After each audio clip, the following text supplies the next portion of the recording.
நாமும் பெரிய பணக்காரர்கள் ஆகணும். அதுக்காக பெரிய வாய்ப்பு தேடணும்.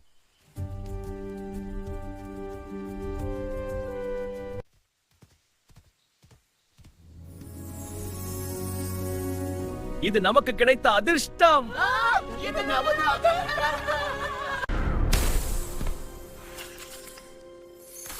இந்த வைரங்களை நகரத்தில் உள்ள ஜுவல்லரிகளில் விற்று பணம் கொண்டு வா. சரி, நான் போய் இதை செய்கிறேன். உங்க வைரங்களையும் ஜுவல்லரியும் எல்லாத்தையும் நான் 100 கோடிக்கு வித்துட்டேன். அப்படியா? பணம் எங்க? இதோ பாருங்க, இங்க 100 கோடி. இவ்வளவு பெருசா? அதோட என்னோட கமிஷனையும் எடுத்துக்கிறேன். நல்ல வேலை நண்பா. இதுதான் என் பங்கு. இப்ப கறிக்கோழி கடைக்கு போகலாம். கவலைப்படாதே, இப்ப கோழி சாப்பிடலாம். ஒரு கோழி கொடுங்கள். நில்லுங்கள், இந்த பணம் எங்கிருந்து வந்தது? ஐயோ, நான் ஒன்றும் தெரியாது. ஆனால் இதற்குள் பூனையும் புலியும் தங்கள் காதலிகளுடன் பெரிய கப்பலில் சுற்றுலா சென்று அவர்கள் கடலின் நடுவே